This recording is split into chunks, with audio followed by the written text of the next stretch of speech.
El sabor del oriental con esta palabra pinto. Es el sabor de lo que es igual. Cultura del Plata, en Info 24, con Roberto Sabán. Y un poco distinto.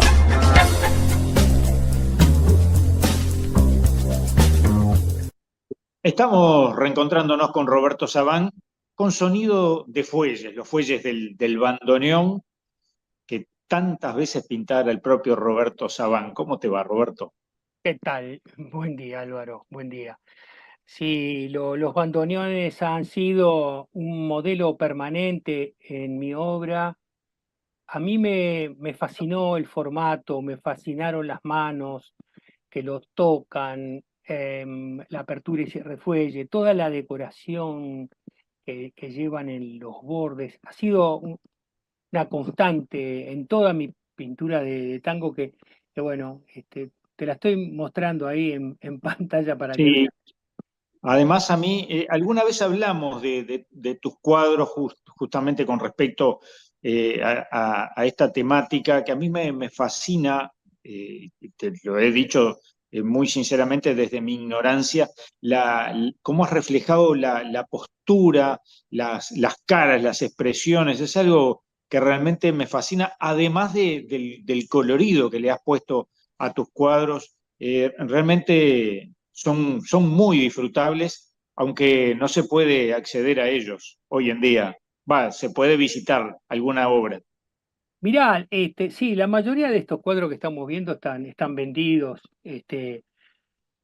pero hay una linda colección en el Museo Julio Sosa de las Piedras en el hipódromo. Allí hay un museo, un espacio precioso dedicado a Julio Sosa, donde muchas de estas imágenes de tango y específicamente del bandoneón, es una constante. Yo creo que no hay un solo cuadro donde un bandoneón no está, donde las miradas se cruzan. Pero el tema no es mi pintura.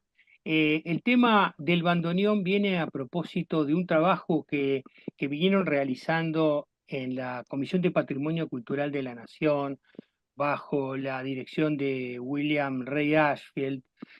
Tres investigador, que son Leticia Canela, y el equipo de colaboradores Eloísa Casanova y Emilio Rossi vienen trabajando el tema del bandoneón en el Uruguay con una investigación y una recopilación de los que son los bandoneonistas todavía, en, en actualidad vivos, los que fueron, la historia de los bandoneonistas en el Uruguay, el género, la cantidad de mujeres que se han dedicado al instrumento, los luthiers, que quedan pocos, los que reparan, que quedan aún menos, y el sentimiento que tienen los que ya no lo usan y son herederos de bandoneonistas, como ese instrumento tiene un sentimiento, yo diría, de memoria casi fetiche. Así que es un libro preciosísimo, una investigación muy profunda. Nosotros hemos entrevistado a dos de ellos, a Leticia Canela y a Emilio Rossi. Si alguien quiere ver la entrevista, va a estar subida en los próximos días en el canal. Y los que le interese el tema, el libro no se vende, el libro va a ser entregado a embajadas, bibliotecas, pero los que le interesen va a estar subido, creo que ya debe estar subido en la página del Ministerio de Educación y Cultura, en la sección publicaciones. Y te digo, Álvaro, esto viene muy a cuento porque estamos ya sobre los 15 años de que fuimos incluidos junto con la Argentina en la lista representativa del patrimonio cultural inmaterial de la humanidad de la UNESCO, y que esto tiene que ver con esos rescates de los elementos que componen esta cultura tanguera, ¿no? Vos sabés que a mí me lleva a una época donde un compañero de trabajo que era bandoneonista, siempre era una época donde los teléfonos celulares no existían, entonces me pedía para llamar desde un determinado teléfono donde trabajábamos a un luthier que estaba en Argentina, porque en Uruguay no encontraba un buen luthier, y recuerdo las las formas tan respetuosas que tenía de recurrir a ese maestro, como lo llamaba él, para después llevarle el instrumento, un instrumento de origen alemán. Sí, sí, sí, es como una especie de órgano portátil para las procesiones religiosas. Como no se podía llevar el órgano a cuestas en las calles y en las procesiones, inventaron este portátil órgano, que bueno, que vos sabés que también es interesante porque hubo mucha importación. Claro, venía todo de afuera, nunca se fabricó en la zona, se fabricó en Alemania, Ujú. todavía quedan algunas. Y hace algunos años, en una entrevista con Boris Puga, nos decía que durante la guerra venía un cargamento lleno de bandoneones que fue bombardeado por la Armada alemana y se hundió. Era un cargamento bestial que venía con bandoneones en medio de la Confederación Mundial al Uruguay. Ah, qué curioso eso, qué Mm. dato. Bueno, ahora nos vamos al área de la literatura, capaz que no muy lejos del bandoneón por algunas razones, pero el Día del Lector en Argentina, el 24 de agosto, y que se celebra en homenaje a Jorge Luis Borges. Sí, nosotros tuvimos la oportunidad de estar en la Biblioteca Nacional, sede Calle México. Allí, en 1901, por iniciativa de aquel director Paul Grusac, se construyó este edificio que es una, una combinación de Art Deco, Art Nouveau, un eclecticismo complejo, pero muy hermoso, que estuvo abandonado, no, cerrado, digamos, durante muchísimo tiempo. Ahora vuelve a abrir y allí funciona un grupo de investigadores que se dedican específicamente al mundo borgiano. Y Ujú. una de las características, una de las cosas curiosas que me llamó la atención de esta visita guiada de la recorrida por los lugares donde Borges transitaba, su lugar de lectura, eh, lo- los li- pero lo curioso de estos investigadores que vienen trabajando sobre, mira bien esto, la biblioteca personal de Borges que él no leía en su casa, pero se la llevó a la Biblioteca Nacional, la estudiaba, la leía y la anotaba. Y acá viene el dato. Él se pone ciego a partir de 1954. Eh, pero estos libros tienen anotaciones de su puño y letra en cada uno de estos libros, de la enorme variedad de cosas que Borges leía. Yo creo que era un enorme escritor, pero era un gigantesco lector. Él anotaba con su pequeña manuscrito la página y la referencia de ese libro, pero hay cientos de estas anotaciones que corresponden a los años 1940 hasta 1948, que son las últimas anotaciones. Y él lo anotaba en las tapas de los libros o en la hoja en blanco, con esa letrita chiquitita. Y todas estas referencias, estos investigadores, Germán Álvarez y Laura Rosano, que vamos a encontrarnos con ellos esta semana, anotaron los vínculos que tenían estos libros, estas anotaciones, con sus propios escritos, con sus propios cuentos, cómo el vínculo de su lectura y su escritura estuvo tan cercana. Y estos libros estuvieron abandonados en los sótanos, empaquetados, nunca más nadie lo abrió porque no pertenecían a la biblioteca, eran de su uso personal.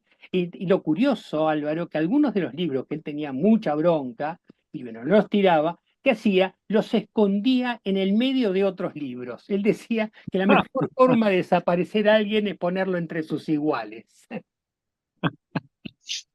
Toda una filosofía a tener en cuenta. Y nos mantenemos en la literatura porque también querías hablar de Cortázar. 2 días después, el 26 de agosto de 1914, claro, otro año, ¿no? Nacía Julio en Bélgica. En Bélgica, el padre trabajaba en la embajada argentina en Bélgica y nace allí, a los 3 años viene a la Argentina. Él después luego emigra a Europa, no se lleva bien con el primer gobierno peronista, se siente incómodo, pero trabajó como maestro, trabajó como profesor. Y a lo que viene el tema es porque el día del cumpleaños estuve en la Biblioteca Nacional, acá en la Argentina, donde se está haciendo una exposición que se llama Julio Cortázar, Instrucciones para Viajar.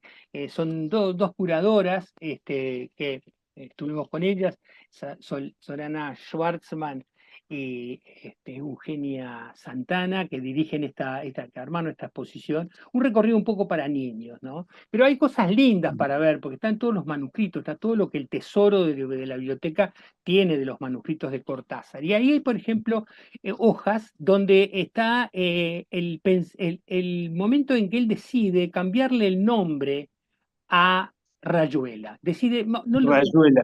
Me lo llama, encantó ese dato, ¿eh? Me encantó sí, ese dato que traes. Contalo, contalo. sí, el libro se iba a llamar Mandalas. Ese es el nombre del libro. Y el hombre en un momento, y lo escribe además, decide no ponerle mandalas, decide poner rayuelas, y además en la hoja siguiente dibuja la rayuela de su puño y letra. Y eso está expuesto, es un poco lo que estamos viendo acá. Eh, eh, Cortázar, y para vincularlo con Borges, yo de esto no sé nada, Mm, simplemente toco de oído, pero vos sabés que estos dos se encontraron varias veces. Cuando Borges era director de la biblioteca Miguel Cané, vino, no, antes, él dirigía una revista literaria, Ignota, Borges, y se le acercó un pibe joven, y le trajo un cuento, y le dijo, maestro, no me lo mira, a ver si da para publicar. Y bueno, dice, venga en 10 días. Y Julio Cortázar estaba muy ansioso, de la semana fue y le dijo, Borges, mirá, tu cuento es muy lindo, ya lo mandé a las rotativas, así que va a salir publicado. Y el cuento es Casa Tomada. casi nada. Casi nada, casi nada. Casa Tomada, un cuento de su literatura fantástica que también tiene que ver con, muchos interpretaron que se trataba de también su incomodidad con el surgimiento del peronismo. Pero Ujú. eso él no Ese lo sentirse acorralado de alguna sentirse manera. acorralado por las masas que bajaban del sur. Ujú. Cortázar tuvo una posición política absolutamente progresista de una lucha contra las dictaduras latinoamericanas, apoyó la revolución cubana, apoyó el sandinismo, estuvo junto con la gente de África que buscaba su liberación, un hombre Mm. que viajó, que donó mucho de sus honorarios y sus derechos de autor a las causas revolucionarias. Así que en el caso de Siendo Cortázar, que no venía de ahí, ¿no? Es decir, su formación original estaba lejos de esa ideología, fue transitando hacia allí. fue transitando y muchos años después reconoció su error con respecto al juicio, a cómo juzgaba el peronismo. Un Ujú. triste episodio, un año antes de morir, estuvo en Buenos Aires, la gente lo reconocía, lo aplaudía, lo que quería sacarse fotos, pero no lo recibió el gobierno de Alfonsín, ni el gobierno ni las autoridades del Ministerio de Cultura de aquel entonces no lo recibieron. Un bochorno, la verdad, un bochorno Mm. para aquel momento donde este hombre volvía a la Argentina. Y un último dato antes de cerrar, en Uruguay Cortázar, ni hablar de Uruguay y Borges, que ya nos dedicaremos, pero Uruguay y Cortázar, él estuvo en 1954 en Montevideo y él se recorrió mucho el cerro, le fascinó la zona y desde allí es que él imagina el personaje femenino de Rayuela. La maga es uruguaya y es del cerro. Ujú. Mirá, bueno, yo recuerdo un cuento que tiene en el Hotel Cervantes, aquí en el centro de Montevideo, que es como tantos de sus cuentos subyugante, como puede ser también continuidad de los parques, ¿no? Pero bueno, hablaremos otro día porque si no, nos colgamos y seguimos un rato más. Álvaro, un abrazo a ti, a los oyentes.